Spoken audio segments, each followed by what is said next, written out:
A wild week 3, almost in the books in the NFL season here in 2023. Best ball teams either went to the moon or crashed down to earth in week 3. If you had a part of the 70 burger from the Dolphins, you're feeling pretty good. You had some Keenan Allen and some other big performances. You're feeling really excited about your week 3 best ball teams and fantasy football teams. If you had some other guys, RIP Sam Howell, you're not feeling so great, but we're going to dive into all the good, the bad, and everywhere there in between from week 3 of the fantasy football season here on Monday Night Best Ball on Spike Week. Let's do it. 3, 2,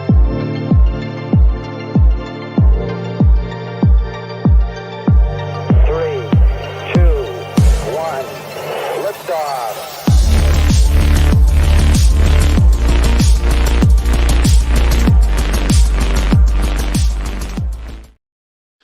Hello, Olaf. Welcome. What's up?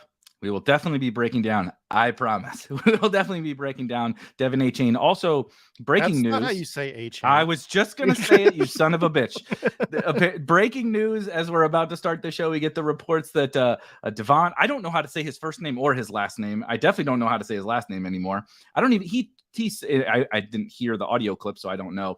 But it's, how do we pronounce his last name now? It's always been Etienne. He doesn't want it to be Etienne. He wants to be Etienne, I think, is the way he's going with it. This is my answer to the question. He doesn't know. No one knows. No one knows how to pronounce Bijan. Bijan doesn't know how to pronounce Bijan. His mom still is mad at him for letting everyone call him Bijan. His name is Bajan. But Bijan, much better for the endorsement opportunities and sounds better. But no one knows. Carlos doesn't know. Olaf doesn't know. Devin, Etienne, I don't know. Ashane, we don't know, but he's pretty good at football. That's what we do know, and we know that the Dolphins are pretty good at football, and we're going to break that down and it's Alvin Kamara all over again. Right? Yes. You let it get too far. You had to come out at the beginning of the summer and settle this. Now, once you're in the season, you're stuck, I feel like, with Etienne from the majority of people. Right. It's like Robbie Anderson. Like, buddy, no one's calling you chosen. You did, like, Robbie Anderson, your name. If you wanted to be chosen, you should have done this before, a long time before, especially now that you're not. I mean, he did catch a long touchdown on the aforementioned Dolphins this week, but no one's calling you chosen. Sorry. And you weren't really chosen for anything, if we're being totally honest, other than a totally mediocre NFL career. But we're here on Monday Night Best Ball on Spike Week. Thank you guys for joining us. It's been a very interesting start. You know, people say that it's word when they don't have anything else to say. Interesting, right? Fascinating, interesting, whatever. But I feel like it actually has been, in particular, yesterday. And I want to start, of course, with the Dolphins. We'll talk about a team scores 70 points and makes the other team look like a freaking rec league team. An NFL team, nonetheless, who traded a first-round pick for their coach. We'll get to the Broncos, too, on the other side of that. What a disaster. But I feel like already, and we see this every year, but I almost feel like it's happening more now, and the Dolphins are the prime example of what's happening across, for sure, real-life football, but in fantasy football as well, where we kind of have this haves and have-nots. And we're going to see one of the halves tonight, maybe two of the halves, depending upon how this upstart LA Rams team goes. But the Dolphins are one of the teams out there that, I'm not saying Mike McDaniel has solved football. I'm not saying they're going to win the Super Bowl or anything like that. But in terms of, right, compare and contrast that to, frankly, what we saw last night in the Sunday night football game. Steelers, Raiders. Okay. The Steelers clearly are a little bit lacking talent, and they're lacking some juice.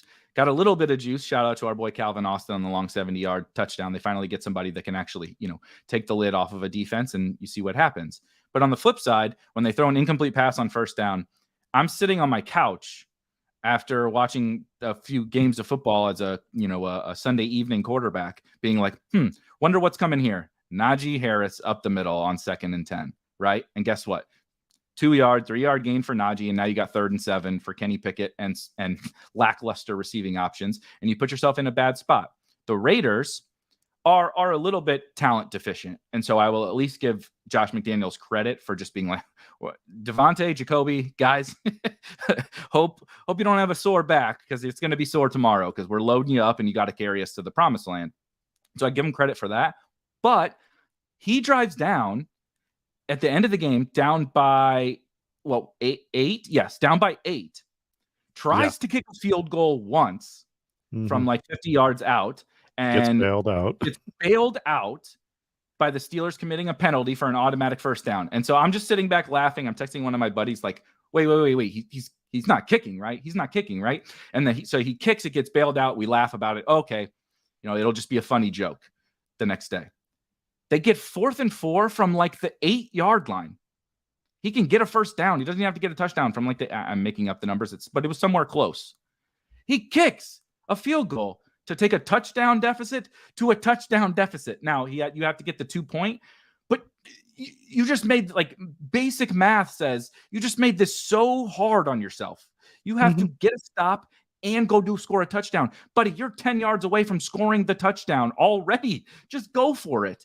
And so you clearly have a talent deficient roster. Jimmy Garoppolo is your quarterback. He's not, like, it just made no sense. And so you have two teams who are like handcuffing their teams, and they're not that talented, either of those teams, right? They're not winning the Super Bowl, but you're intentionally having coaches and teams and systems handcuff their players, handcuff their fantasy players for us. Me sitting on nearly the stone cold nuts in showdown. I'm certainly not tilted about it all, as you can tell. But handcuffing their teams. And then you have the Miami Dolphins, who Mike McDaniel is like, they have one of the worst offensive lines in football. And I'm a guy who believes in like how much the offensive line matters. See the Bucs last year. Has one of the worst offensive lines in football and is missing one of the most dynamic playmakers in all of football in Jalen Waddle. River Craycraft stinks, but they lost him in the first half too.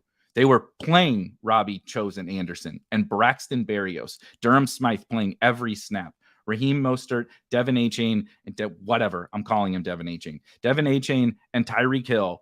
He just said, guys, let's figure out how to make this work. And he fed them. And more importantly than just feeding them, he didn't load up Mostert with a bunch of in between the tackles carries. He schemed things up first to get Tyreek Hill the ball. Right? Boom. Instant 70-yard Tyreek Hill touchdown at the start of the game. Now you've stretched the defense. You've made them even more scared of Tyreek Hill than they already are. Now we can make some other stuff happen, right? Then you see, boom, here's a Braxton Berrios catch. Boom, here's a Raheem Mostert screen. Boom, here's a Raheem Mostert 60-yard run.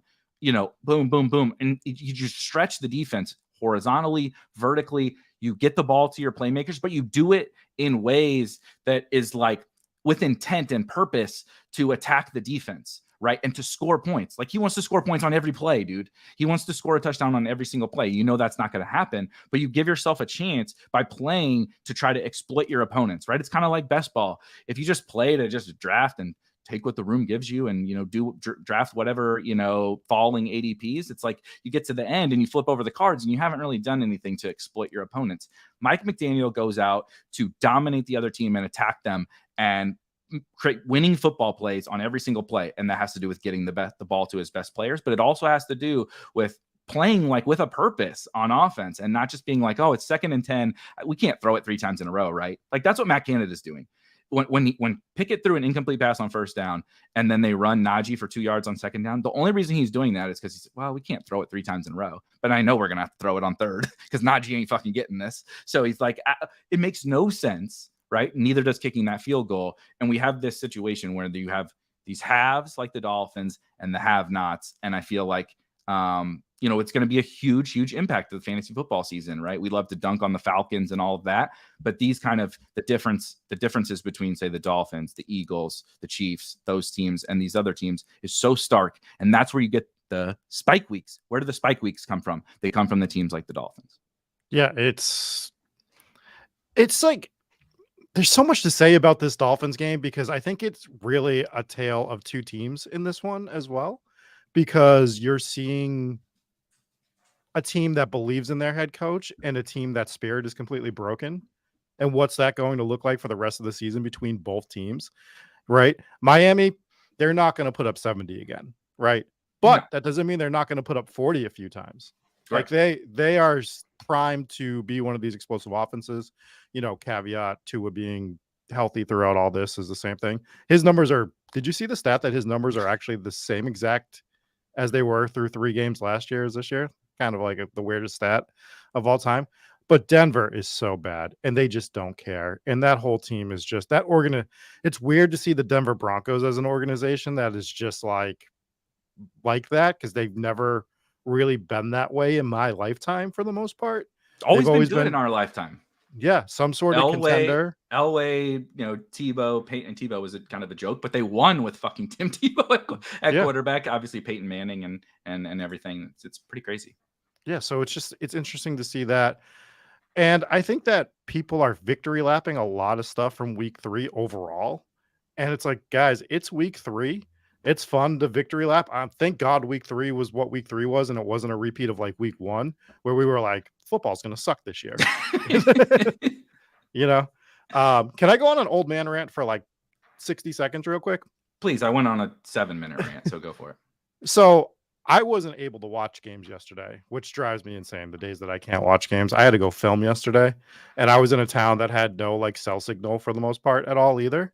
Oh, geez. So the only thing I saw yesterday was about a quarter of the Chiefs game while I was eating dinner, which I got to see MVS score a touchdown that got called back, which was great. Played him on that. Chased my losses on the afternoon slate. Played MVS at like literally unowned, absolutely unowned. I about had a goddamn meltdown on the touchdown callback, and then he should have had a second one, and he got tackled down by like the 15. But anyway, so I'm like, okay, I'm gonna watch one of the shows that I haven't watched in years. I'll watch NFL Network. I'll watch ESPN. They'll show me some highlights. It's like when you watch these shows now, they're not showing. It's like a chore for them to get to the highlights. It's like they're annoyed that they have to show you highlights from the game. I watched a guy get his mustache shaved for 20 minutes today on NFL Network, like between highlights. Like, what are we doing? Like, I understand, like, you're trying to spice it up and it's a different generation and you're trying to go viral and shit. But guys, I need to see the highlights of these games. I don't need to see a guy in a barber chair getting his mustache shaved off. It took me like 2 hours to watch all the highlights through the games. Like, I should have just went online and found them myself. God, even before I was doing content, I had switched my content over to something else. What are we doing on these ESPN, NFL Network, ABC, NBC, like all these shows? It was fucking ridiculous. Just trying to catch up on what happened yesterday. I probably still haven't caught up on everything, but at least I have like some sort of idea. But like, it literally feels like they're sitting there like, oh, I guess we got to show these Chiefs Bears highlights, make them 14 seconds, figure it out. And I'm just like, Jesus Christ, man. Back in the day, you turn on SportsCenter. It was a rotating hour. You see all the highlights. You'd get like one Stuart Scott joke in between the two. It was great transitions. It was perfect. And I feel old, but it sucks. I hate it. I was very upset this morning, and I have 20% Devon Etienne to make me feel slightly better, I guess. So I feel like, despite the fact that we have the world at our fingertips on our cell phones now, and we didn't when we were growing up, and you like you said, there's a highlight clip of every goddamn training camp play that happens, and but I feel like I was more informed if I don't watch the games. I feel like I was more informed when I was 12, because literally, if we talked about wrestling last week, but I had my wrestling nights, right? Like, you had the nights I watched wrestling, and the morning before you get ready for school, I had SportsCenter on. And like you said, it's a rolling hour show. And so half the times I saw twice the same shit before I went to school. Before I went to middle school, I saw more twice than you saw watching the NFL Network, right? Yesterday. And that's only the NFL Network. I'm watching SportsCenter. That's all sports. I knew what happened in tennis more than you knew what happened in an NFL game on the fucking NFL Network. Like, that's fact. That's like watch the Big Ten Network, and they're showing you, like you said, they're showing a guy get dunked in a dunk tank. It's like, buddy, you're following 10 colleges. That's it. You can't cover the 10 colleges well enough. You know what I mean? Like I said, on SportsCenter, I'm like, I knew the box score for everybody on the fucking Toronto Raptors when I went to school that day. And Rob can't tell you how many touchdowns Mahomes threw from the NFL Network. Like, that's absolutely ridiculous. It is. It's wild. It's totally wild, but that is so true. The programming is absolutely egregious on these main networks. It's like, just give me a highlight show, man. Just give me a highlight Yeah, show. everybody shut up. I don't care if someone's talking. All of you people shut up, put the highlights on, and I'll just sit there and watch or listen to the broadcast, right? The radio announcers or the TV announcers. The best one that we had like in recent years was Dion and LaDainian Tomlinson before they brought Shannon Sharp on. It was like NFL 21st in prime because he actually showed the highlights, and Dion, whatever you guys want to say about Dion, he was legit. He would call people out that sucked like as he was watching the games. I remember him calling the Seahawks wide receivers out for being terrible, and then they had a good game and they like yelled at him. He's like, all right, they all right. Like, it was great. It was great, but like we don't have that anymore. Just give me highlights. But yeah, we can talk about some best ball now. We can talk a little that off my chest. I want to get my Dion take as well off the Dion is great for same thing. Say whatever you want. We talked about this, I think maybe a couple of weeks ago. I really kind of hate actually what Dion did with Jackson State, like in terms of like how he left it, not just how he left, but how he came in and basically said, I was sent here to turn the HBCUs into a football powerhouse and all this. And then he dipped out after 3 years. And then he tries to tell everybody that, I accomplished my mission. Like, no, nobody cares. Nobody cares now that you're gone from there. So you didn't accomplish any mission. You just took the bag and took the bigger high profile job, which is fine, but just don't say that your mission was something else. But I mean, is there a better thing that's happened to football period than Deion Sanders in the last like 10 years? Like, dude, you can't open I know this is my crazy world that we live in. You can't open a sports betting app or Prize Picks or whatever. They put Colorado props, Colorado bets, Colorado specials, and Colorado. They have their experts putting Colorado same game parlays out there that are featured in the apps. It's like it's displayed in the FanDuel Sportsbook app over Monday Night Football. Yep. Over like it is. Everybody is so obsessed with this Colorado thing, and now if you followed them and you knew what was about to happen to Oregon. A real football team came to town and laid the smackdown, and Oregon's really, really good. So that was surprising. I'm very fast. They play USC this weekend, and this is Dilly. I got your name right this time. Dilly says Colorado has their own tab on. So it's by sport. NFL has a tab, and Colorado football has a tab in the FanDuel Sportsbook app. It is pretty crazy. But yeah, let's get back to what has happened so far through almost all of week 3. Of course, we are recording this before the Monday Night Football doubleheader kicks off, which is, of course, the Philadelphia Eagles and the Tampa Bay Bucks. Battle of the undefeateds. People would be surprised. I would have been surprised 2 weeks ago if you told me this was a battle of undefeateds, and then a battle of a 1-1 and 0-2 team. And it would not be the 1-1 and 0-2 teams I would have guessed also between the Los Angeles Rams and the Cincinnati Bengals. It does appear Joe Burrow is going to try to play, whatever the hell that means. He should sit out if it's up to me, but I understand they're 0-2 and they don't want to go to 0-3. It might not matter, but we shall see about that. But those two games, obviously, see tonight, and we'll talk about tomorrow on our Tuesday night show.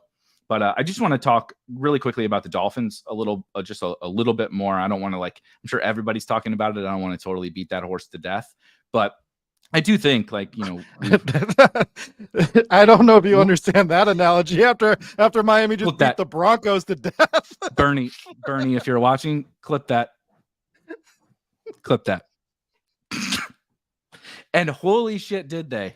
That horse was dead. What's the there's like memes and gifs like that horse was like Sean Payton, Russell Wilson. They were on the sidelines, and Mike McDaniel had a stick, and he was going to town.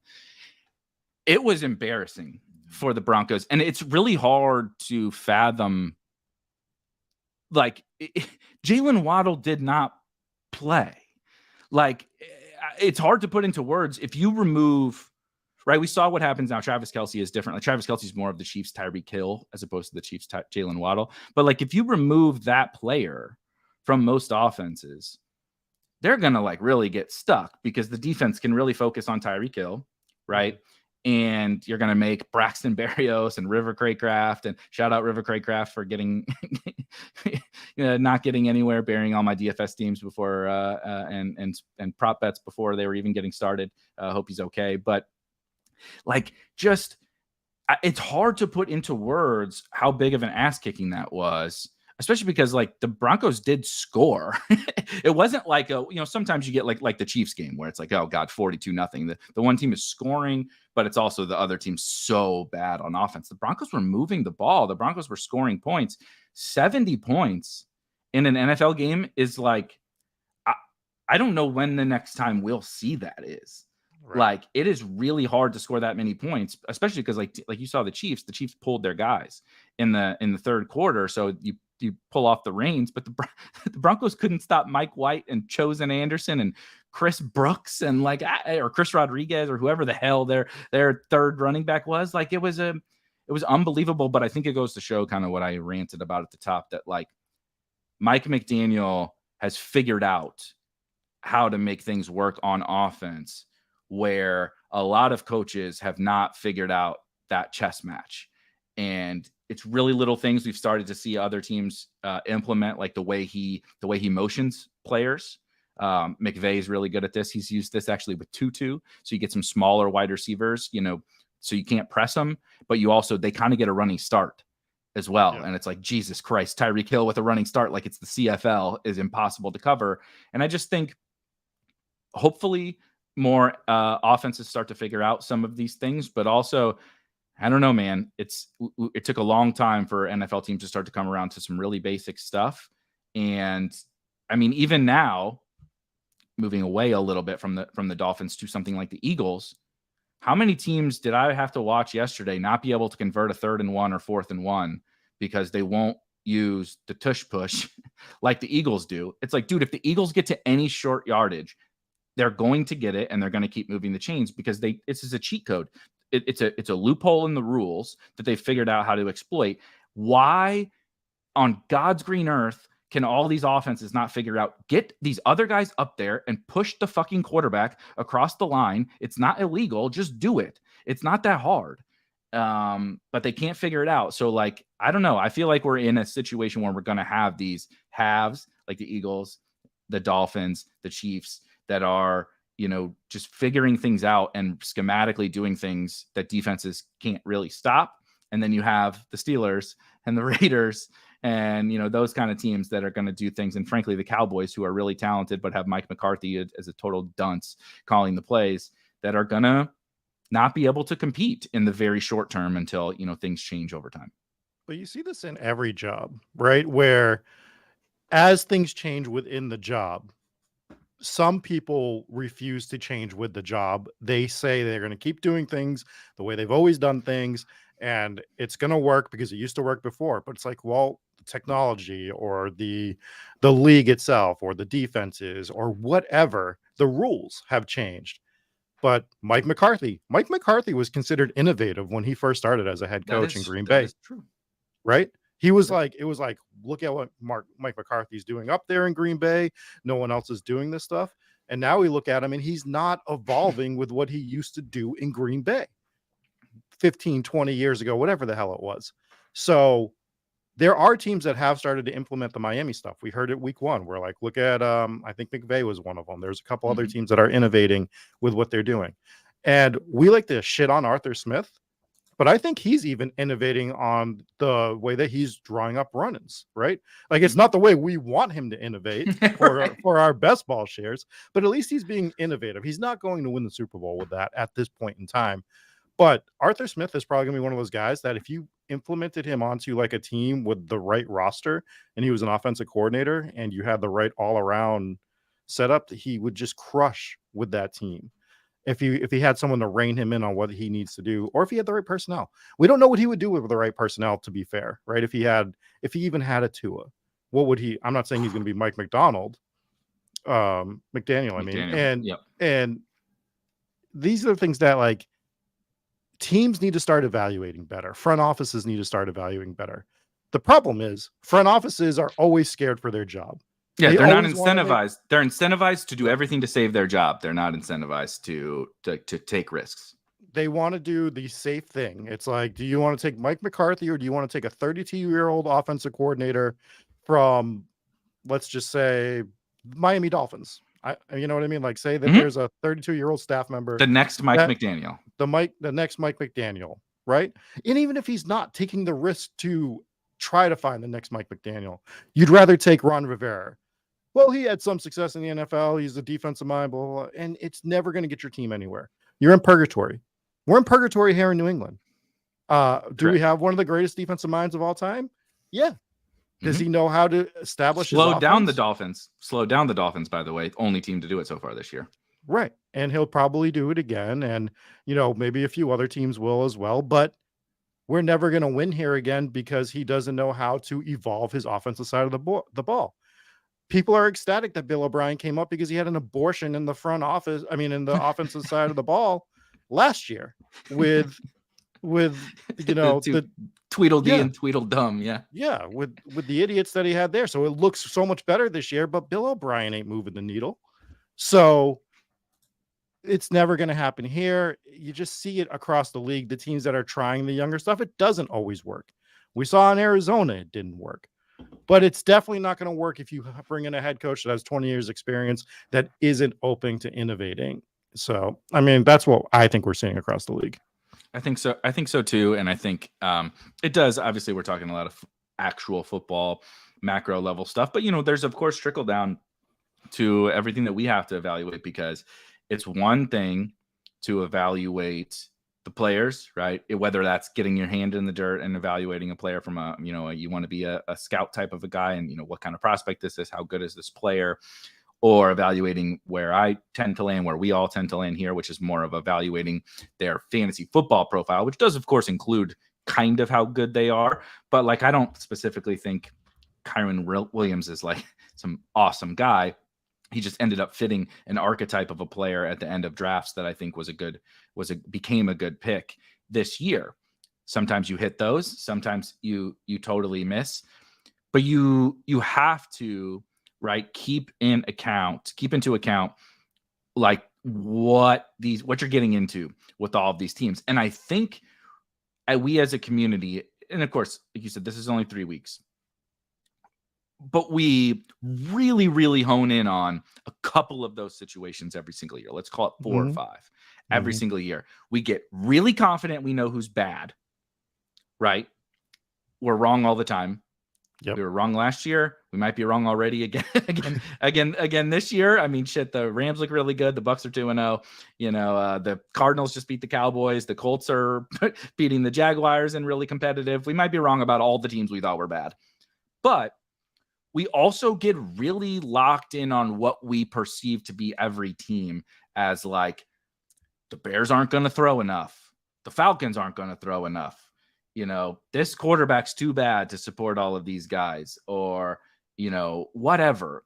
We do think about the macro level concepts, but I think we get a little overconfident in a lot of our takes on all the macro level concepts. We clearly do with who we think is good and bad, and that gets disproven really quickly. But we also do it with, like, the funny thing about using the Bears as an example, who obviously played the Chiefs, and the Chiefs are great. And I think the Chiefs kind of showed us that, but that was also a very similar situation to the Dolphins, where that was half one team showing their ass and half one team, it was the Bears are completely dysfunctional and terrible as the Broncos are. And the Dolphins are very good and the Chiefs are very good. So when those things meet up, you get total bloodbaths. And that's kind of the haves and the have-nots as well. But like the Bears thing was like, it actually isn't anything about their passing volume, right? Which was the thing you heard all summer. You can't draft DJ Moore. You can't take Justin Fields at that price. They don't throw enough, right? Their pass rate has to come up so far. It's like, buddy, they're losing by 40 every week. They're throwing. The passing volume is not the issue. It's that they suck ass. And no one ever said the Bears are not going to be good enough, right? No one said that. That was not the argument. So you end up being right, but for the wrong reasons. On the Bucs, the opposite way is like, they're too bad. They're absolutely going to be terrible. Tom Brady's gone. Baker Mayfield stinks, blah, blah, blah. And we see like, oh, so you didn't draft Chris Godwin. It's like, yeah, he hasn't gotten there yet. You feel fine about not having got Chris Godwin, but they're 2-0. And Mike Evans obviously has had a couple of good games, but other than that, nothing super crazy to write home about an okay Rachaad White game. But like, it's one of those where we get really confident in all of those types of things about best ball. And I think we've seen, again, not trying to overreact to 3 weeks, but you also don't want to, I talked about this yesterday with, we do a Roto Grinders Sirius XM show on Sunday evenings, afternoon evenings. If you have a subscription to Sirius, come hang out with us during about the second half of the afternoon games and the first quarter or so. The evening games were from 3 hours, 6 to 9 p.m. But I constantly am always saying, like, I'm not trying to overreact. I'm not trying to overreact. I do the show with Chris Prince, aka Beer. He goes, yeah, but we don't want to underreact either. And it was such a good point. And like, it's such an obvious thing too, but I was just like, you're so right. Where it's like, I'm always constantly checking myself to be like, it's only 3 weeks. It's only 3 weeks. But you also don't want to be like, look at Darren Waller. What is going to change specifically for Darren Waller that's going to make you feel really good about chasing the Darren Waller steam? Yeah. Nothing to me, right? So it's one of those things where we have to, we can't overreact, but we also can't underreact. Yeah, I was going to ask you about the Giants at some point because I know you were big last year on Dayball coming over there and doing stuff with him. I personally think that the front office isn't supporting him. I don't know what kind of, hand he has in and evaluating the talent and getting talent on the team, but it just seems like, I know they brought in Darren Waller. Go back to the beginning of the season, I was like, well, if the Raiders don't want Darren Waller, there's probably a reason for that at this point in time. He's older. And they brought in Hyatt from the draft. But other than that, I mean, we were joking about this team because they had 9 slot wide receivers on the roster. And we were still drafting them. Like, we were still drafting Giants. And maybe when we're laughing at something like that, like, it looks dysfunctional. It probably is. And our brains just kind of never went there with that. Not that they were like not that the Giants were expensive or anything. And I think it was probably a matter of like, it's cheap enough. Daniel Jones, correct. 10th, 11th round. Jalen Hyatt, was the 18th rounder, went up to like the 14th round or whatever he did. But Waller shot up. And it's like, everything looked good. We were going off of what we were seeing in the preseason, but this dude never stays on the field. And it seems like he never wants to stay on the field. You know what I mean? Like, he just feels like one of those guys that, like, every little thing he'll find a reason to not play. I don't know. But I was very underweight on Waller because it just felt fishy. Felt a little bit fishy to me. And as soon as he jumped way up, I was like, I'm not taking him anymore. He's in a range with guys that I like. And I'm not trying to victory lap it. I'm just saying I didn't see it going this bad is the point. Right. I didn't see the Giants going as bad as they're going right now, but I think those are good points. We were overconfident in the Giants continuing we called out the Vikings for being a somewhat fluky, not somewhat fluky, quite a extremely fluky season last year to make the playoffs, all the 1-score wins and come from behind wins and all that kind of stuff. And the Giants weren't as fluky in terms of like a total luck factor, like come from behind stuff, but also it was a little bit of a fluky like playoff run. And we saw them, like what happened when they played good teams. They just got exposed, right? The Eagles just exposed them. It was kind of like a Dolphins Broncos or a Chiefs Bears thing. It was like, this team isn't even in the same stratosphere as an Eagles. And so I do think to a certain extent, we were like, yeah, but it's Dayball. And I do still trust Brian Dayball, but also Brian Dayball can't make Paris Campbell good. Brian Dayball can't make Darius Slayton into a useful player. I think a lesson that's a good point from Hacker in the chat is we also weren't drafting their one guy who might actually be somewhat appealing. Well, Jalen Hyatt, I think, was appealing, but the one slot receiver who's like maybe good, maybe. I'm not sure if he'll end up good, but Wan'Dale Robinson, it's the only guy who's shown the ability to like flash any target earning and any ability to get open at a high rate in college or the NFL level, quite frankly, besides Jalen Hyatt. And so he was going undrafted. He got hurt a little bit later, but then he didn't end up getting put on PUP or IR or anything, and was active I think he was inactive week 1, but on the roster for week 1, if I remember correctly. But anyway, just like one of those things where it's a murky situation. But we're very confident in like this coach. We were very confident in that macro level thing. So we just said, well, We trust Dayball and we don't know what to do with wide receivers. So let's just throw Darren Waller up the board because he's Darren Waller, man. Tight end sucks. Clearly he's got a lot of volume opportunity, but I don't know. It's been Darren Waller feels like the Allen Robinson thing that we did for multiple years. It's he hasn't really been that good. And we're just going to, his name sounds good and he doesn't have any target competition. So let's just catapult him up. And I think that's a thing that we do sometimes as an industry that we run into that issue quite a bit of Juju Smith-Schustering people and just somebody's got to get it. Juju's got a fun name. He used to be good. Let's give him all the volume.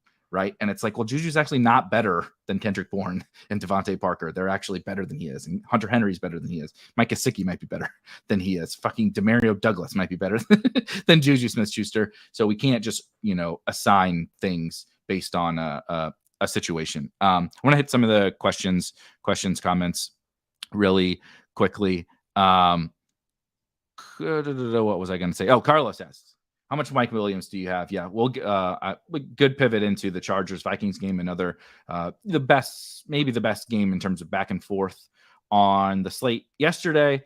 Unfortunately, Mike Williams goes down with an ACL tear. Very weird, looking injury because I couldn't really tell that he hurt his knee. I mean, he got tackled a little awkwardly, but he smoked his head on the ground, and that's what I thought it was when I watched it live. I mean, he smoked his head on the ground.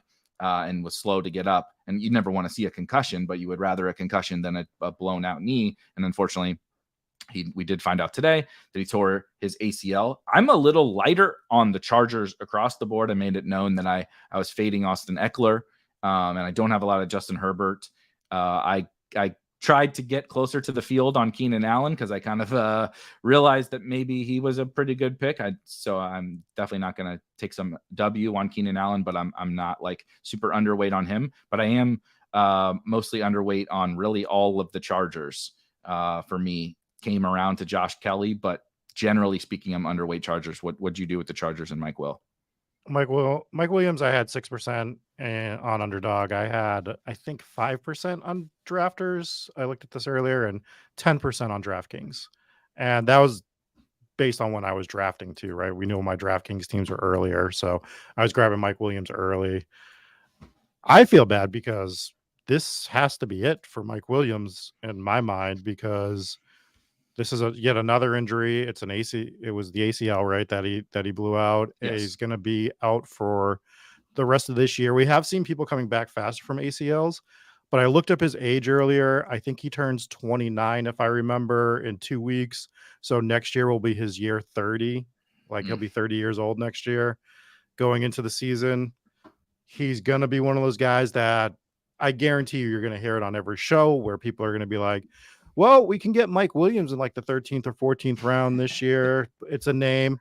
And that's where we should be attacking, the guys that we talk about that you could have from the 18th round that have some upside. Your Pukas, your Kyron Williams, your Keontae Ingrams. I always try to balance that out with guys that haven't done anything yet, but just pointing out, would you rather the upside of Keontae Ingram next year in the form of a rookie, or would you rather Mike Williams, who is coming off the ACL at age going to be 30 in the season? It's sad, but Mike Williams is what Mike Williams has always been, unfortunately, and just can't stay on the field. Yeah, I won't, talk too much about the injuries because I kind of did my song and dance last week. It sucks. No one's rooting for injuries, but it's a part of the game. This is what we signed up for playing fantasy football. Guys are going to get hurt. Mike Williams is not going to be the last guy that gets hurt. And, Nick Chubb wasn't the first. Mike Williams won't be the last. It sucks. It sucks. I drafted a bunch of Evan Hull, right? Nobody gives a shit. He was just a last round pick. Yeah, but I got a bunch of them, and I have a dead roster spot for the whole season. The guy played 4 snaps in week 1 and blew out his knee or whatever. It's just part of the game. It really, really sucks. Best ball is a war of attrition. That's what best ball is. Part of the game is a war of attrition. Real quick, we have a question in the chat. I don't like to do the start sit stuff for multiple reasons. Yeah, but this is kind of a fun one. Can you imagine if you time traveled 3 weeks ago and we're week 3, we're gonna have this question. gouge my eyes out if I thought I was going to have to answer this question. That is absolutely ridiculous. And I think I would start Baker because I just don't have I like clearly the matchup is better for Burrow. But the Bengals, I mean, it's not even close. But like, how do you have any level of confidence that he can like move or do anything? Like, I don't know. It sounds absolutely ridiculous, and it could go right. Burrow could be fine, and he torches the Rams, and I look like an idiot. But also, like, I mean, I don't know how many points you need or anything like that. That would be probably the deciding factor. You know, if I need 30, okay, give me Burrow because Baker ain't getting 30. If I need 10, I'd probably just play Baker and pray he scratches across the right. He crawls across the finish line. You're not trying to win the marathon. You're just trying to limp across the finish line. So that's when I would take Baker. But I don't feel good about Joe. It doesn't feel good. The whole like he's going to attempt to play thing doesn't make me get the warm and fuzzies with the quarterback. Yeah, but conspiracy theory, Rob, comes out right now. Not that I'm a huge conspiracy theorist, but oh boy, here we go. The NFL can't have 0-3 Cincinnati Bengals. That is true. Like the NFL cannot have an 0-3 Cincinnati Bengals team right now. So I think we might see some penalties in this game. We might see the Bengals set up to succeed a little bit. And I like it. I made a 2-game parlay with the Eagles and the Bengals just because I feel like the NFL cannot see an 0-3 Bengals team tonight. I like it. So let's hit some more of these games that happened yesterday.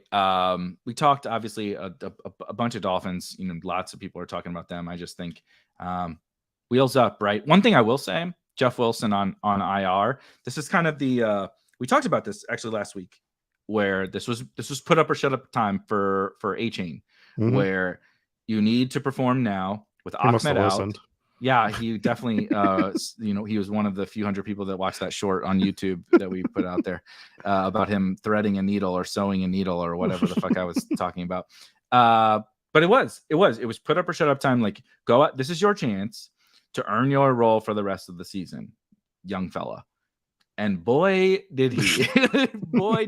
Did he earn a role? Mostert's, still going to be the lead guy there, but your Jeff Wilson bags, if you got those, certainly wouldn't be feeling so confident that Jeff Wilson is going to walk back into a role. And I would probably be cutting Savon Ahmed if you were holding on to him because he was the two. He was the two before. So kind of the last thing on the Dolphins, they're only going to get better because Jalen Waddle's going to come back, which is just absolutely insane. I want to talk about a team that I'm concerned about and which I have monster bags for. If you watched any of our shows all summer, you know that I was extremely excited for basically every Baltimore Raven that was in the player pool. I was drafting all of them. And it's, again, 3 weeks, but I don't want to underreact. And I want to point out the fact that it's fair to say it has been extremely uncomfortable at a minimum. Sweating Baltimore Ravens shares. Of course, we've got injuries, right? J.K. Dobbins out. Justice Hill missed this week. Gus Edwards now got hurt this week. We're going back to they're gonna run back the like Devonta Freeman, Kenyon Drake, whatever. Latavius is obviously gone, but it's gross with their running backs. But we thought the passing game would lead the way. Well, Rashad Bateman gets hurt again now. Odell Beckham has already been hurt. But even then, I mean, Zay, Mark Andrews, Aguilar, Devin Duvernay should be enough against the Indianapolis Colts with Lamar Jackson at the helm to score some points at a minimum. And yet again, the third week in a row, the offense looks stuck in the mud. Even when they're doing stuff, it just doesn't look like anybody's comfortable. And yes, Lamar had a big game on the ground, which is great. And that's what you draft him for. My Lamar teams thank him for running for 100 yards and 2 touchdowns. But also, like, I have a bunch of his teammates with him. I would like for him to throw a touchdown to Mark Andrews every once in a while. And I also don't want to count on him doing that for his fantasy upside, right? He barely scored 30 on DraftKings. Did he even score 30 on draft? Like, if you run for 100 yards and 2 touchdowns as a quarterback, you better be dropping 40 balls, man. Like, you better be having huge games. And that just got him across the finish line. That didn't elevate him over anybody else. And so that's the concern for me. I'm we'll see. They got time, and sometimes it takes time with the new OC and a totally new scheme and some new skill players and all that kind of stuff. So I'm willing to, give them time. But I would be lying if I said I'm not concerned about their outlook for the rest of the year because it looks really bad. Yeah, they haven't put together anything that you're comfortable like touting at this point based on their performances in the first 3 games, and then they go into Indy, which was supposed to be the layup game.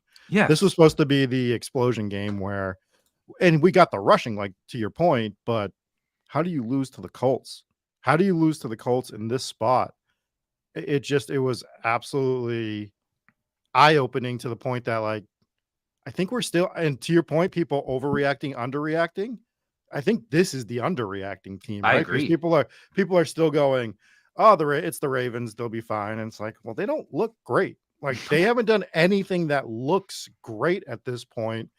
And I don't know who they have next week, but once they get in there with somebody that's like got some sort of juice to them, their secondary's in trouble already. And are they going to be able to keep up in some sort of shootout game? I don't know if they can going And forward. they play the Browns, so I'm not sure that one will get into a shootout, although the Deshaun Watson and Amari and co did look better this week, but I don't think that game's going to shoot out. But I also don't know how many points they're going to score against that Browns defense is for real. So I'm not sure that next week is the get, like you said, this was the layup game. This was the get right game. This was you said this was going to be Louisville Lamar. He's going to throw for 300 and run for 100, and we're going to be all slinging it around, and it's going to look great. This was the week you were supposed to do it. Everybody is going to light up the Colts. CJ Stroud threw for 1 billion yards against them. Like, this was what you were supposed to do. Trevor Lawrence and the Jags, we'll go to them next. Trevor Lawrence and the Jags have not looked good the rest of the season. They lit up the Colts.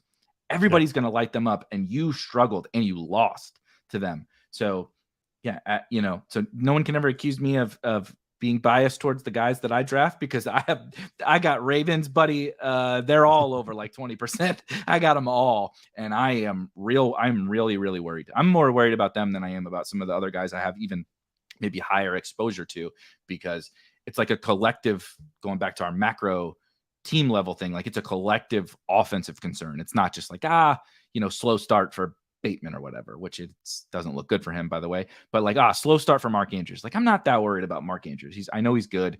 He's going to get targets. He's going to score some touchdowns, whatever. But like, I am worried about Mark Andrews to pay off a 2-3 turn price or whatever in a bad offense. Like, now that's going to be tough. So I am worried, but I'm also worried about the Jacksonville Jaguars. This wasn't as much of a layup game, but the Texans are also not awesome and gave up a ton of points to the aforementioned Indianapolis Colts and got trounced by the aforementioned Baltimore Ravens. And the Jags are at home against the Houston Texans, granted without Zay Jones, but I mean, come on, it's Zay Jones. Let's be real. And they didn't just lose. They got the bricks beat off of them by the Texans in all facets. The Texans defense dominated the Jags offense. CJ Stroud and Tank Dell were just cooking boys up over there. Brevin Jordan, I didn't know Brevin Jordan was still on the Houston Texans. He caught a fucking touchdown. Like, I don't know, which RIP to the Dalton Schultz slappies, by the way. Sorry if you're listening and you are drafting Dalton Schultz, but that guy, I don't think he's gonna cut it for your fantasy teams. But what do you think about the Jags? Like, big game week 1 against the Colts, and it has not looked very good ever since. I was willing to give them a pass against the Chiefs because I actually do think the Chiefs defense is pretty good, but this was a little concerning. Yeah, I think this is a tale of two teams in the terms of, we know Houston's not good, but CJ Stroud actually looks good throughout this entire season. Very good. He looks like he might be, it's 3 games in, and I know Anthony Richardson's doing what he was doing in Indy before he got hurt. But Stroud actually looks like he might be the quarterback of this class currently. Imagine taking Muggsy Bogues at quarterback over CJ Stroud. Imagine. Yeah. And it happened. And we were talking about taking Will Levis over CJ Stroud at one point too. Remember that? Oh my gosh. Yes. The March time frame was that was a wild time to be alive, for sure. The easiest bet I ever made was the first 2 quarterbacks. There was a point where they had that first 2 quarterbacks being plus money for Bryce and for Stroud. Egregious. That's like, egregious. Thanks, I'll take it. So anyways, with the Jags, I fell off the Jags drafting late because of how much they all got kind of pushed up. I know Trevor Lawrence was like a yo-yo. You could get him like sometimes it was the 5th round, sometimes it was the 7th round. But Calvin Ridley getting pushed up made me like hit the brakes on him a little bit. Right. I was drafting them early. We had this discussion in the middle of Mhm. the year because I was worried for you about your Jags exposure at one point. I was. I was like, man, and I didn't think it was like me attacking you. It was like one of those things where like you could just overlook because of how expensive they all had gotten at Correct. that point in time. Christian Kirk, as we've established, was way too high on the board. It was mispriced by a lot. Everybody was mispriced, probably. Ridley, still not super concerned. Still think there's ability for him to pay off his ADP, but they shouldn't have lost this game. There was 2 things that made me say, wow, this weekend when I was able to finally get some cell phone service and, go into an app and actually see like scores. First, it was 70 points was the first thing that I was like, what? I was like, is this broken? Like, I know I'm in a place like that has no cell phone service, but maybe this loaded in wrong. And the other one was the Jags game. I'm like, what is going on in this Jags game? And to your point, like they did nothing against the Chiefs through the air, which you can give somebody a pass. There's down games, but it's 2 weeks in a row now. I got to look and see who they're playing next week to see like if they have a chance to bounce back. But if they don't bounce back next week, I think there's like, it's threat level 10. We're throwing up the threat level to the red on the Jags, and it's not fun at all because we wanted them to be good. We wanted to have fun with them. I totally agree. I've been, I don't want it to make it sound like revisionist history, but as you said, we did a show before where I wasn't drafting a lot of the Jaguars. I have made my Etienne takes pretty known. If you haven't heard, I was, kind of adamant that Etienne he's a really talented runner. And I think he's a really talented football player. So I'm not trying to say really anything that negative about Travis Etienne, just that I think we're projecting a role in terms of a full total workhorse and really good pass catcher onto him that isn't his natural ability. And I think we've kind of seen that a little bit so far through these first couple of years. But I think generally speaking, I think like all of the Jaguars are just a little overrated, partially because of how awesome they were last year. And they had some big spike weeks. And, I think Lawrence is a good quarterback, but I think his like huge prospect profile, like, he was like the LeBron James of high school quarterbacks, right? Everybody's competing over him. We knew he was going to be number 1 overall pick the first time he stepped foot on a football field at Clemson. And, there was the whole drama. Deshaun Watson was there when Trevor Lawrence was a freshman. And there was drama about like, is Lawrence going to get in there over Deshaun Watson? It's like, no, you fucking dummies. Like Deshaun Watson nearly won a national championship on against Tua. Was that against who was it? No, not Tua. Who was it? Anyway, not important. But I just think like the hype around him, and I think like maybe the fact he looks like Lord Farquaad from Shrek, like gets people going. You know what I mean? Like it's like this guy looks goofy. He looks really funny. He looks like this cartoon character I've seen. So like we're gonna hype him up a little bit. Obviously kidding, but like Christian Kirk is fine, like a fine player. Zay Jones is fine. Evan Ingram is fine. Like all these guys are fine. Yeah. But we've just like they had such a good year last year that it was like that I think we made them out to be a little bit more than they are. And look, I'm guilty of that with different guys. Look at fucking Gabe Davis. It happens. But I just think we did that a little bit collectively with the Jags offense, and they'll bounce back. They're gonna have good games.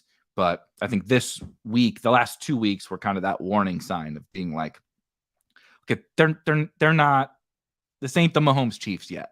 Let's pump the brakes. This is more like the Stafford Rams than the Mahomes Chiefs. A couple more games, before we start to get out of here, so everybody can go watch the first Monday Night Football game. I don't want to talk too much about Falcons Lions, but I did think it was at least like kind of a notable game for fantasy in peculiar ways, like totally bizarre ways. David Montgomery is out. Jahmyr Gibbs does get a very healthy workhorse role, but it's all rushing carries. 17 carries and 1 target, 2 targets. So it was very just kind of just strange. They obviously won 20-6, so it was a little bit of game script, but honestly, that game was really, really close the whole time. The Falcons offense stunk, but it was really, really close the whole time. So it was just weird to see him not get targets. I don't expect that, but just something to, put that feather in your hat and keep it there and see what happens with Gibbs. And I just wouldn't trust that just because his profile was so good as receiving. Like, we shouldn't just pencil him in for 5 catches every week, basically, is what I'm saying, because I think the Lions are not really ready to turn him into that. Amon-Ra was great as always. Sam Laporta was amazing. You should feel really good about Sam Laporta. I mean, he's probably a top 5 tight end in fantasy right now, which sounds crazy, but he probably is.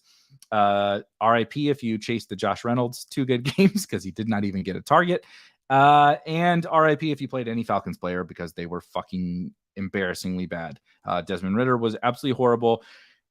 I just want to say Kyle Pitts had a 70-yard touchdown, maybe 80-yard touchdown. And of course, Desmond Ridder overthrew him. This guy's cursed. I'm pretty sure Kyle Pitts is never going to score fantasy points in his entire career. And it's not going to be because he's not good. That motherfucker is wide open down the field all the time. The whole thesis around Kyle Pitts is a wide receiver we get to play at tight end. Like, that shit is real. It's true. He's flexed out he ran a post from playing basically like the Z wide receiver position, the outside wide receiver position. He runs a post and beats an NFL cornerback for a fucking 80-yard touchdown. Had 3, 4, 5 yards on the corner. He might have got tackled, but he probably scores. He scores this touchdown, and Ridder overthrows him. He did have 9 targets. So, I think the usage continues to be good for Kyle Pitts. It's just quarterback problems, man. I will say, you mentioned the Falcons earlier. If you are in dynasty leagues, I don't feel great about them for best ball this year. But if you're in dynasty leagues, I would buy these guys. I would buy Kyle Pitts and Drake London. I think Arthur Smith's going to get a quarterback in here, and I think he might set the world on fire. Like Drake London specifically for me, but either or. But Bijan, London, and Pitts and Algier are so good, man. They are so good but that's how bad Mariota and Ridder are. like so bad.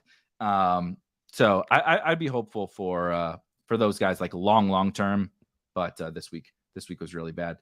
Did you happen to catch the Packers and Saints game? Derek Carr goes down with an injury. Doesn't sound like super duper serious, but 17-0 at half Saints, and they just laid an egg in the second half and slip away. Jordan Love comes back and wins. He continues to be not amazing. Honestly, his accuracy is really quite terrible, but I don't know. There's something about him. I'm kind of rooting for Jordan Love, I feel like. And they did bounce back in the second half, and there's some fantasy goodness to go around with Dobbs and Jaden Reed and maybe Christian Watson when he comes back. Imagine being a Bears fan. Like, it just has to be the worst, because my lifetime, it's been Brett Favre for the Packers. Then they go to Aaron Rodgers.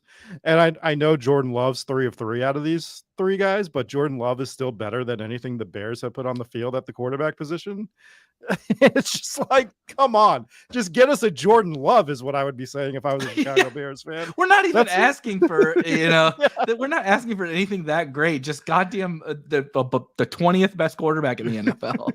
Yeah, it's unreal. No, I mean, are you worried about the Saints offense a little bit with Winston if he comes in? Because I don't know if it feels like Carr's not going to go for a few weeks at least.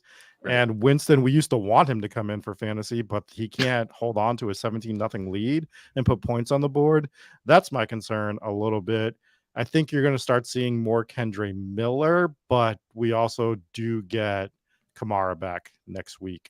So I don't know. With the rookie running backs, I still want to see what Kendre Miller can do quite a bit, but I don't know. The other thing is the AJ Dillon thing. The thesis was right.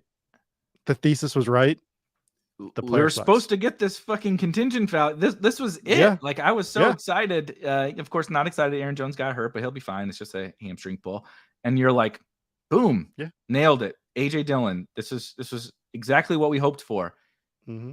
He is so bad. He is. When people say running backs don't matter, they're talking about AJ Dillon. Yeah. I mean, what the fuck, man? Like, this is pathetic. Like, all these dusty old running backs we make fun of all the time. Zeke ran for 5 yards a fucking carry against the Jets this week. Like, dude, something like that once in a while. Yeah. Like, He's Yeah. going to lose his job to what? Emmanuel Wilson is the third To me, back, probably. and Patrick Taylor. Somebody in the chat want to call up, the Packers and go run the ball a little bit. And Jordan Love is going to they're going to bring in another quarterback, and Jordan Love will play because he can run. He had a couple nice runs on Sunday. But yeah, what I will say, AJ Dillon being so bad has me fearful that I didn't draft much. I was about to say Andrew Jones, Aaron Jones. He was the guy I was the most scared of before. I think we did this and we were talking about he's gonna who smash. Were we scared of that we didn't draft. I said Aaron Jones. I go, I think I fucked up not drafting Aaron Jones. I think that was probably my biggest mistake of the season, was not getting enough Aaron Jones. And now I was scared to death at the end of draft season. I'm even more scared to death now. If he comes back and looks like he looked in week 1, he could be the reason I don't win enough money this year. And I think he's the one guy that I'm scared of the most of the people that I didn't draft. That's an interesting question. Is there anybody else just off the top of your head that now through 3 weeks that you didn't draft very much other than Aaron Jones that you're like, oh shit, this is not going to be very good. I don't want to be super negative since he just got hurt, but I was feeling that way about Mike Williams and some of the Chargers, of course. With how bad Josh Kelly looked, it's kind of the similar thing. I have, no Eckler, with Josh Kelly looking like, the modern day AJ Dillon. He certainly is not going to steal work from Austin Eckler when he comes back. So that had me fearful. Like I said, I got some Keenan Allen, but I'm certainly under on Keenan Allen. If he stays healthy, it's going to be real bad with him for me. And then, oh my God, I had somebody else off the top of my head. It's while you're thinking of it, it's Tua for me. But I still understand why I didn't have enough Tua, because Tua I think Tua was the hardest quarterback to get, in the sense that we knew who we wanted to stack him with. Because it's not because of him, it's because of Tyreek and Waddle. Yeah. Right. It was never like a bet against Tua. It was, you didn't have to, but like theoretically you had to have Tyreek or Waddle for him to be on your team. So if you weren't getting enough Tyreek, or if you weren't getting Waddle, and I wasn't taking a ton of Waddle in the second round, so that leaves it to my Tyreek shares of having Tua. So I'm scared that I don't have enough Tua, but like, even though I'm scared of it, that one I understand why, and I'll stick with that process going forward, because he was the toughest guy to make sense for lineups. No matter if you were going elite quarterback, late quarterback, it didn't matter what structure you were going with the quarterback. Correct. He was the hardest quarterback to draft on the board, in my opinion, in terms of what you're trying to do with him. So I'm scared of it. But it is what it is at this point. That's a really good point, though. So one of his receivers went 4th overall. So you couldn't get him unless you had unless you had the 4th pick. Maybe you were taking him 3rd, right? Over CMC, but you weren't taking him 1 or 2. So there's only maybe 2 pick slots, maybe, the occasional time he falls, right? Yeah. Early in the season, Cup goes over him, maybe Kelsey, whatever. But generally speaking, you have a very slim shot at even getting his wide receiver 1 in the draft that you're in. Then sometimes you're not going to have the opportunity to get his wide receiver 2. So that makes it hard enough as it is. Then even when you get those guys, it doesn't always work out, right? So you may not have both. So you're fighting with that one other guy for him. So that creates even another layer. And even if you have one, or even if you don't, and you're willing to do like what Hacker says here, clearly we should have just stacked him up with A-Chain and Mostert and scored 1 billion points this week. But 21% A-Chain looks real nice right now. Really good. really good. Even if he's, like you said, structurally, when you have that 9th or 10th round quarterback, is like kind of weird, right? It's like I'm not going late round quarterback. If I have an elite, I don't really feel, even though I have Tyreek, I don't really feel comfortable taking this guy at this price, right? Because there's still good running backs or whatever still available there. He was kind of funky. I was taking him, but it was actually, to your point, mostly because I wasn't taking a lot of elite quarterbacks. I don't have much Mahomes, Allen, Hurts. I do have Lamar. But Mahomes, Allen, Hurts, Herbert, Burrow, Like I don't have a lot of those guys. So Tua ended up being like the QB. I would take him as the QB1 a lot of the times when I had Tyreek or Waddle. So it was like, but that's the structural point you were making. I also want to add, I think it was GA said, yeah, for me, 100%, particularly after last night and dropping a 40 ball on my head or whatever it was, having very, very little Devontae Adams is certainly the other guy that I was thinking of. That's like, yeah, I mean, but this was always the fear. This was always 100% me knowing that this can happen. Guess what? Devontae Adams is awesome. It was never a take that Devontae Adams isn't awesome at the game. And I understand if you say, well, you're an idiot if you're just not going to draft this guy who's maybe the best wide receiver in football, and he might be. But it was a macro level take that I was comfortable with, and I still am comfortable with. Eric, the prophecy is fulfilling. I don't know if you've seen this. That my entire prophecy for this was he was going to be fine at the beginning of the season. He was going to start chirping. Guess what happened yesterday? He was going to start chirping. We're going to get a ton of trade rumors, right? Through once the trade deadline comes, it's going to be all about Devontae Adams. Yeah. He's not going to get traded. And then he's either going to quote unquote get injured and not play for the fantasy playoffs or before that on, or they're going to tell him to sit home like they told Derek Carr to sit home the last year. And this is the prophecy. And then trade him in the offseason. I knew what I was dealing with. I knew what he was going to do the first few weeks. If you guys want to try to run victory laps on this right now, like go for it, because this was always the prophecy that I had laid out there, that it was never an early season thing. It's Devontae late season. The Raiders are going to crumble. Like, they're already crumbling, but like in terms of personnel and everything, that team, Garoppolo's out next week, most likely. He's in protocol. He's in concussion protocol, which means he's probably not playing next Sunday. I was surprised he came back from the little boo-boo he had on his leg there after getting tackled and walking around like he'd never been hit before. Yeah. So it is exactly what was going to happen with this team. And everything is laying out perfectly. We've seen the Jimmy Garoppolo like turnover like luck is done. That's not happening anymore. That pick, so I know I have to describe which one, but that pick that he threw, the Patrick Peterson interception. First of all, Patrick Peterson is fucking cooked. That dude being on an NFL roster and starting is mind-blowing to me. He is so bad. The play on the Devontae Adams touchdown, which was a great play call and a good throw by Jimmy, and Devontae was open or whatever. But Patrick Peterson just like running around, like flailing his arms in the air. It's like, God damn, we don't have anybody else that can cover anybody better than this guy. But the pick that Jimmy, of course, somehow throws a pick to this scrub was like, he created there was no pressure. He's just chilling. And like, I still can't really, I guess he was maybe trying to throw it away and he didn't have enough arm strength and it just like stayed in the field of play and went right into Patrick Peterson's breadbasket. Like, it was so bizarre that I couldn't really figure out what was going on. And like, I don't think anybody did. And like, Jimmy looked confused after it happened too. It was just like, that was the Jimmy experiment. He almost got Devontae murdered. Even Collinsworth called it out on the broadcast. So they run a deep dig, right? For anybody who knows a deep dig, so he runs a deep dig and Devontae's going to settle down because it's a zone defense. So when you run that dig, you don't just and when they're in man, you run away, right? Because your man is going to keep trailing you. When they're in zone, you sit down because everybody's sitting in their zones. So Devontae goes to sit down. Jimmy leads him and throws it high over the middle, which is literally the only thing you can't do as a quarterback. We like to call it the hospital ball. We call it the hospital ball because guess where your receiver goes after he goes and tries to catch it? To the fucking hospital because he gets murdered. Yep. Guess what happened to Devontae Adams? Got lit the fuck up. Absolutely destroyed. It's a miracle his ribs are not broken.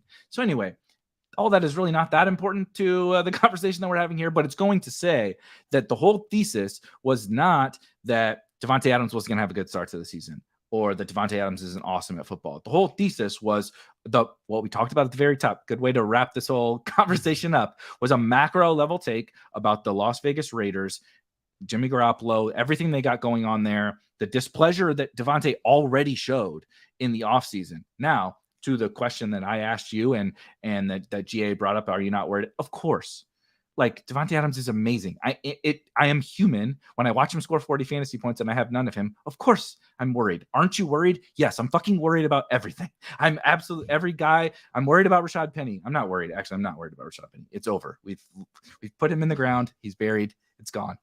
But like, aren't you worried about Damian Harris because Latavius Moore scored a touchdown? Yes. Aren't you worried about Sam Howell because he took 9 sacks and threw 4 picks? Yes. Aren't you worried about Devonta Adams? Yes. But the thesis was not about this part. Like I said, to put a last bow on it, I listened to Pete Overzat's stream this morning, and he talked about, he was reviewing some of his best ball portfolio, and somebody asked something about advance rate or whatever, and he made a really, really good point that early advance rate, he's like, I could have a much better advance rate right now. I could probably have a really killer advance rate right now if I chose to do so. He's like, that probably sounds crazy, but it's like, if you walked in and you said, let's draft all the guys that I know are going to be better at the early part of the season, right?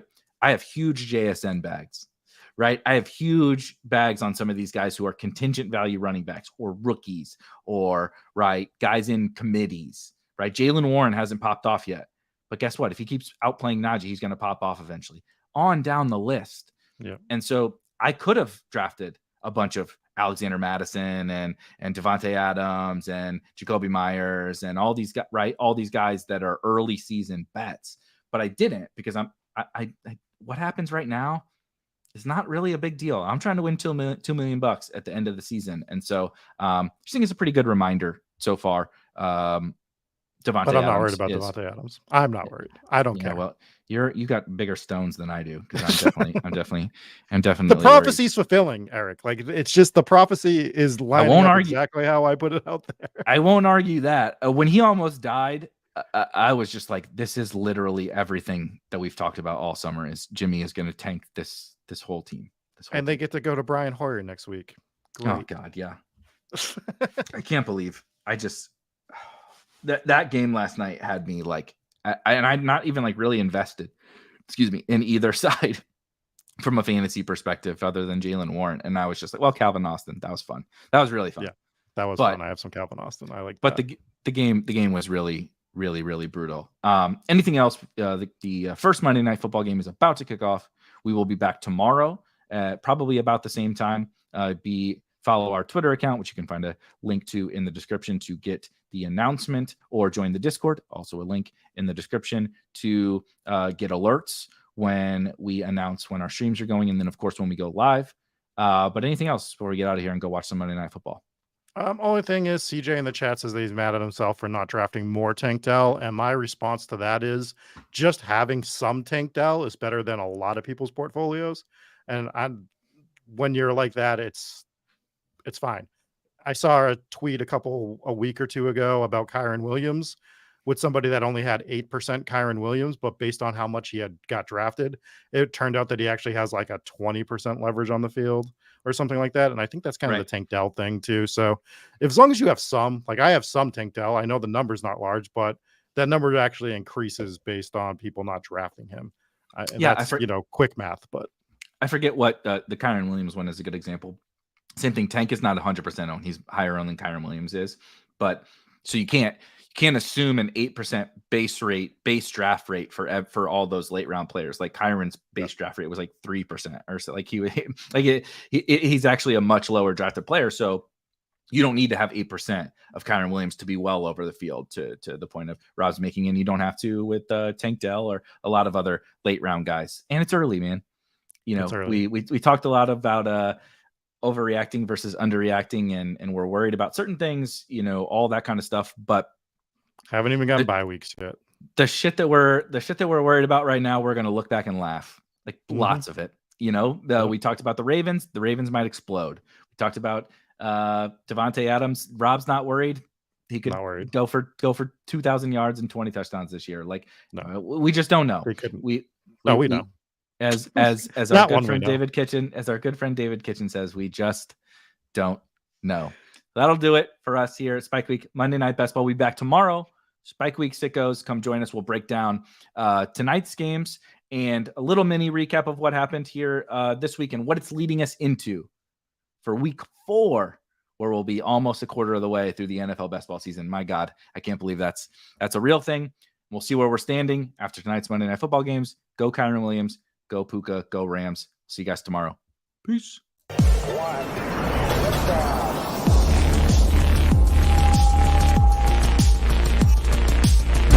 Woo! Those were some spicy takes. Want to stay up to date with all of the other spicy takes we're going to have over here at Spike Week?